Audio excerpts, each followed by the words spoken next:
नमस्ते दोस्तों। Astro stock prediction में आपका स्वागत है। गुड मॉर्निंग दोस्तों। आज 11 मार्च 2024 यानी सोमवार का दिन, 3 दिन के छुट्टी के बाद आज हमारा मार्केट ओपन होगा। सुबह के लगभग 7 बजे है और मैं प्री मार्केट रिपोर्ट आपको प्रस्तुत कर रहा हूं। प्री मार्केट रिपोर्ट यानी मार्केट शुरू होने के पहले कौन से संकेत है, न्यूज़ फ्लो क्या है, टेक्निकल डाटा क्या है, इन सभी के बारे में हम लोग इस कार्यक्रम में डिस्कस करेंगे। शुरू करने से पहले चैनल के डिस्क्रिप्शन बॉक्स में बिलो द टाइटल डिस्क्लेमर रखा है, इसको कृपया पढ़िए जानिए। एज पर डिस्क्लेमर, ये एजुकेशनल प्रोग्राम है। इसके तहत जो भी मैं बोल रहा हूँ ये मेरी पर्सनल राय है, मेरी खुद की राय है। आपके प्रॉफिट या लॉस, लाभ या हानि के लिए मैं और मेरा चैनल जिम्मेदार नहीं रहेंगे, रिस्पॉन्सिबल नहीं रहेंगे। ये प्लीज नोट करके रखिए। और सबसे इंपॉर्टेंट नोट करके रखिए, मेरा ये एस्ट्रो स्टॉक प्रेडिक्शन चैनल सिर्फ और सिर्फ यूट्यूब के ऊपर ही अवेलेबल है, यानी यूट्यूब के ऊपर ही आप देख सकते हो, सुन सकते हो। बाकी किसी भी जगह मेरा चैनल नहीं है, ये आपको ध्यान में रखना है। चलिए दोस्तों शुरू करेंगे। दोस्तों, शुक्रवार के सत्र में अमेरिकन मार्केट लगभग 70 पॉइंट यानी 70 पॉइंट माइनस में क्लोज हो गए, यानी फ्लैट टू नेगेटिव बंद हो गए। माना यह जा रहा है फेड के चेयरमैन जो पावेल है, उनका जो स्टेटमेंट था, 2 दिन की जो बैठक थी, उसमें उन्होंने कहा कि जून के पॉलिसी में हो सकता है रेट ऑफ इंटरेस्ट वो घटाएंगे, लेकिन इन्फ्लेशन डाटा के ऊपर ये निर्भर है, जॉब्स डाटा के ऊपर भी निर्भर है। ओके, और बाकी के जो डाटा है पीपीआई वगैरह सब कुछ उसके ऊपर भी निर्भर है। और ये जो हफ्ता आज से चालू हो गया वो बेहद इंपॉर्टेंट है ग्लोबल मार्केट और हमारे मार्केट के लिए, क्योंकि फेड के चेयरमैन जो पावेल ने बोला है कि इन्फ्लेशन के ऊपर डिपेंड है उनका रेट ऑफ इंटरेस्ट घटाना। वो पल नजदीक आ गया है। कल मंगलवार है, 12 तारीख है, और कल रात को अमेरिकन मार्केट में महंगाई के आंकड़े उनके आने वाले हैं, यानी इन्फ्लेशन डाटा आने वाला है। और वो बेहद इंपॉर्टेंट है कल के डाटा, महंगाई के डाटा अमेरिकन मार्केट में, जिसके ऊपर अगर वो अच्छे आ गए यानी घट के आ गए तो बहुत बड़ी रैली अमेरिकन मार्केट कर सकता है। अगर वो बढ़ के आए तो इसका मतलब जून की पॉलिसी में inflation data, rate of interest America में घटाएंगे नहीं, तो फिर मार्केट बहुत बड़े लेवल पे गिर भी सकता है। सो कल मेक और ब्रेक अमेरिकन मार्केट में है, और उसका असर हमारे मार्केट में बुधवार के दिन दिखेगा, यानी 12 तारीख को दिखेगा, 13 तारीख को दिखेगा। कल है 12 तारीख, 12 मार्च मंगलवार।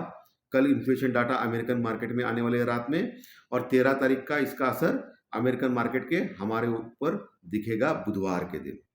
और हमारे लिए भी बेहद इंपॉर्टेंट कल का दिन है।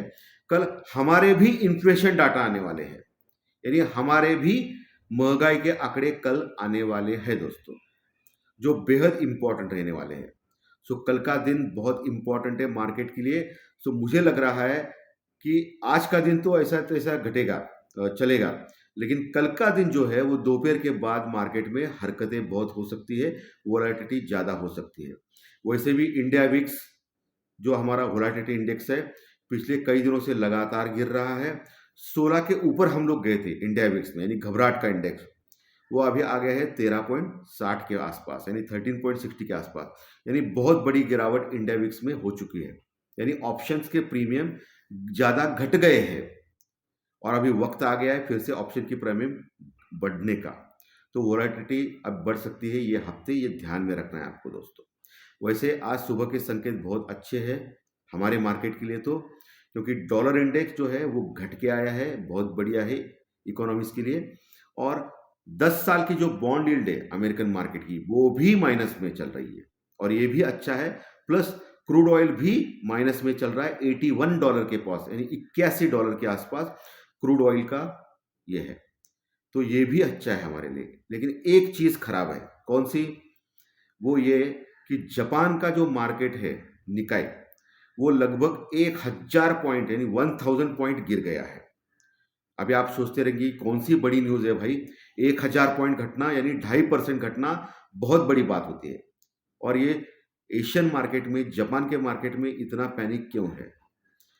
इसलिए है दोस्तों कि जापान का जो जीडीपी का जो डाटा है, वो उसके गवर्नमेंट ने रिवाइज डाटा प्रस्तुत किया है। यानी पहला जो एस्टिमेट था जीडीपी के डाटा का, वो अलग करके दूसरा प्रस्तुत किया है, और वो इन्वेस्टर को अच्छा नहीं लगा है एशियन मार्केट में, जापान में।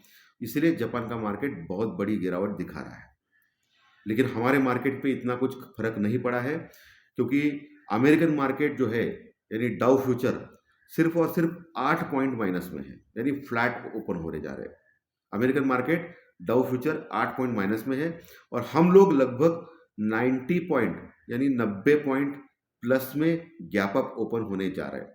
हमारा जो गिफ्ट निफ्टी है वो लगभग 90 पॉइंट 90 पॉइंट प्लस में दिखा रहा है दोस्तों। ये क्यों? क्योंकि शुक्रवार को रैली हो गई थी वर्ल्ड मार्केट में, वो हम लोगों ने मिस की क्योंकि हमारे पास छुट्टी थी। तो वो और अभी का जो माहौल है, ये सब मिला के 90 पॉइंट प्लस में दिखा रहा है गिफ्ट निफ्टी, यानी बहुत ही अच्छा स्ट्रांग ओपन होने जा रहा है मार्केट दोस्तों। ठीक है, सो ये संकेत आज सुबह के है। और पुट कॉल रेशो अगर देखा जाए तो निफ्टी का पुट कॉल रेशो हल्का सा ओवरबॉट है, 1.30 के पास आए, 1.4050 के पास गया तो फिर ऊपर से प्रॉफिट बुकिंग हो सकती है। और मुझे भी ऐसा लग रहा है कि ये जो बिग गैप अप दिखा रहा है 90 पॉइंट का, यानी 100 पॉइंट हम लोग प्लस में ओपन हो गए तो ऊपर से प्रॉफिट बुकिंग अवश्य होगी, ऐसा लग रहा है। लेकिन बाय ऑन डिप नीचे मार्केट फिर से बाय ऑन डिप होगा, ऊपर से प्रॉफिट बुकिंग होगी, ऐसा मुझे दिख रहा है दोस्तों, क्लियर कट। क्योंकि पुट कॉल रेशो भी ज़्यादा है, एशियन मार्केट भी खराब है। और दूसरा, put call ratio bank Nifty का 1.10 के पास है, यानी बैंक निफ्टी का पुट कॉल रेशो काफ़ी नीचे आ गया है। So bank Nifty relatively soft है पुट कॉल रेशो में दोस्तों, लेकिन निफ्टी का पुट कॉल रेशो ज़्यादा है। हम लोग गुरुवार के सत्र में, यानी शुक्रवार को तो छुट्टी थी, गुरुवार के सत्र में निफ्टी लगभग 20 पॉइंट यानी 20 पॉइंट प्लस में क्लोज हो गया था, और वही बैंक निफ्टी लगभग 120 पॉइंट यानी माइनस में क्लोज हो गया था, 120 पॉइंट लगभग। बैंक निफ्टी क्लोज हो गया था 47,800 के ऊपर, और वही निफ्टी क्लोज हो गया था 22,500 के थोड़ा सा नीचे, 22,500 के नीचे। हम लोगों ने ऑल टाइम हाई लगाया था 22,500 के ऊपर का गुरुवार के सत्र में। तो आज क्या हो सकता है एज पर टेक्निकल डाटा, ये समझने की कोशिश करें। हम लोग कंसिडर करेंगे कि आज बड़ा गैप अप 100 पॉइंट के लगभग का हो सकता है। आईटी के स्टॉक्स के ऊपर आपको फोकस करना है, स्पेशली इन्फोसिस और टीसीएस के ऊपर। इन्फोसिस के ऊपर आप फोकस कर सकते हो, क्योंकि नारायण मूर्ति जो इन्फोसिस को जो फाउंडर है, उनकी बीवी मिसेस है सुधा मूर्ति, वो राज्यसभा के ऊपर नॉमिनेट की गई है गवर्नमेंट ऑफ इंडिया से। तो एक अच्छा पॉजिटिव संकेत है इन्फोसिस शेयर्स के लिए। ओके, लेकिन वैसे देखा जाएगा तो एडीआर जो है अमेरिकन मार्केट में इन्फोसिस का इतना बड़ा नहीं है, सो फ्लैटिश ओपन ही दिखा रहा है। लेकिन इन्फोसिस शेयर के ऊपर आपको बाय एंड डिप की स्ट्रेटजी करनी चाहिए, ऐसा मुझे लग रहा है। जो भी आपको बाय और सेल करना है वो आपके फाइनेंशियल एडवाइजर से कंसल्ट करके कीजिए, ताकि आपको लॉस ना हो। सो आईटी के स्टॉक्स आज जलवा दिखा सकते हैं, उसके ऊपर फोकस करना है। सो अभी 100 पॉइंट का जो गैप अप दिखा रहा है लगभग 90 पॉइंट 100 पॉइंट का, सो हम लोग कहीं ओपन होने जा रहे हैं 22,600 के निकट निफ्टी पे, 22,600 के पास। तो आपको जो पहला जो डाटा आएगा, पहला जो रेजिस्टेंस रुकावट आ सकता है निफ्टी में, वो है 22,650 के आसपास का, 22,650 का। ओके, वो अगर पार किया निफ्टी ने, ऑलरेडी एक्चुअली ब्लू स्काई पे है, ऊपर के लेवल कभी आए नहीं है, और 22,500 के ऊपर जो कॉल राइटिंग हो गई थी, और 22,600 के ऊपर भी कॉल राइटिंग मजबूत हो गई थी गुरुवार के सत्र में, वो लोग थोड़े पैनिक में आएंगे। अगर 22,600 के ऊपर 650 के ऊपर जाता है तो फिर 22,500 वाले अपने शॉर्ट्स काट सकते हैं, 22,600 वाले अपने शॉर्ट्स काट सकते हैं। तो फर्दर मार्केट ऊपर जा सकता है 22,700 के ऊपर। सो आपको मोटा मोटी आपको एक फिगर दे रहा हूँ जहाँ रेजिस्टेंस रुकावट फेस कर सकता है निफ्टी ओपन होने के बाद, क्योंकि उसका पुट कॉल रेशो ज़्यादा है। 22,650 से लेके 22,750, ये जो 100 पॉइंट का जो दायरा है निफ्टी में, उसमें रेजिस्टेंस यानी रुकावट फेस कर सकता है अगर 100 पॉइंट गैप अप ओपन होता है तो मार्केट। क्लियर? ऊपर का लेवल मैंने रेजिस्टेंस यानी रुकावट बोला है, तो वहाँ आप पुट लेने के बारे में सोच सकते हो निफ्टी में स्टॉप लॉस के साथ।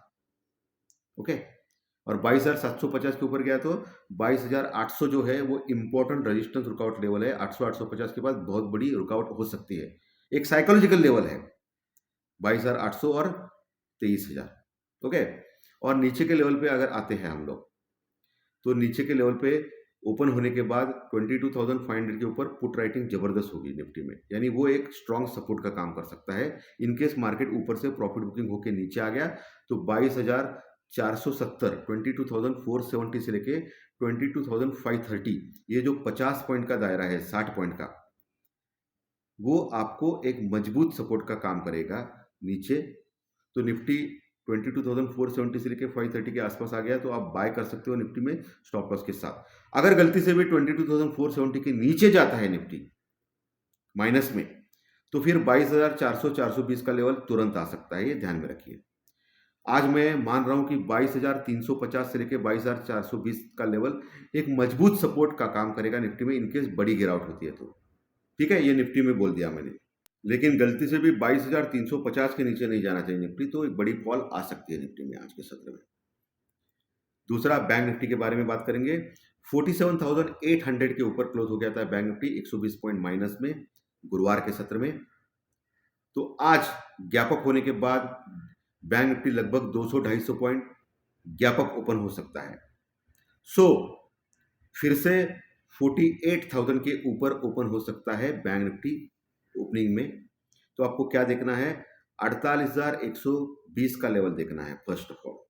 48,120 अगर क्रॉस कर दिया, उसके ऊपर सस्टेन किया बैंक निफ्टी 48,120 के ऊपर, तो अगला टारगेट 48,250 से लेके 350, 48,250 से लेके 350 ये लेवल प्राप्त कर सकता है बैंक निफ्टी। वहाँ एक रेजिस्टेंस फेस कर सकता है बैंक निफ्टी, वहाँ से फिर नीचे रिट्रेस हो सकता है, यानी आ सकता है नीचे। तो वहाँ बैंक निफ्टी में पुट लेने के बारे में सोच सकते हो स्टॉप लॉस के साथ। जो भी करना है स्टॉप लॉस के साथ कीजिए, मार्केट किसी का भी नहीं है। अगर 48,000 है, 48,350 के ऊपर टिकता है तो ऑल टाइम हाई जो है 48,600 के निकट तक जाने की कोशिश कर सकता है, यानी मोटा मोटी 48,500 से लेकर 48,650 का जो प्रदेश है, बहुत बड़ा रेजिस्टेंस रुकआउट का लेवल है बैंक निफ्टी में। तो वहाँ एक रुकआउट हो सकती है बैंक निफ्टी में, गलती से वहाँ आ गया तो आप वहाँ शॉर्ट कर सकते हो या पुट ले सकते हो स्टॉप लॉस के साथ, सोच सकते हो।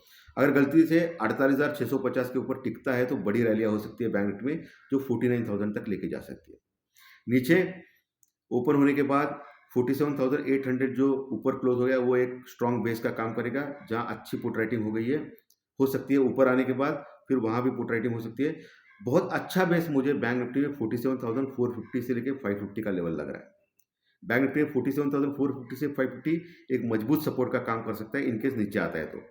लेकिन गलती से भी 47,450 के नीचे आ गया तो फिर 47,000 एक मजबूत सपोर्ट रहेगा बैंक निफ्टी में। तो धन्यवाद दोस्तों, आज का विषय जो मैंने किया है, लेवल्स दिया है, सब कुछ बता दिया है, न्यूज़ फ्लो बोला है, सब कुछ बोला है। अच्छा लगा तो लाइक कीजिए, कमेंट बॉक्स में कमेंट लिखिए, और जो नए दर्शक पहली बार चैनल देख रहे हैं वो सब्सक्राइब का बटन जरूर दबाएं, ताकि आपको हर दिन के 1 या 2 वीडियो इसी चैनल के ऊपर सिर्फ और सिर्फ यूट्यूब के ऊपर जरूर देखने मिलेंगे। फिर से मिलेंगे फाइनेंशियल एस्ट्रोलॉजी के स्टॉक मार्केट के प्रेडिक्शन कार्यक्रम में दोपहर में। Thank you very much.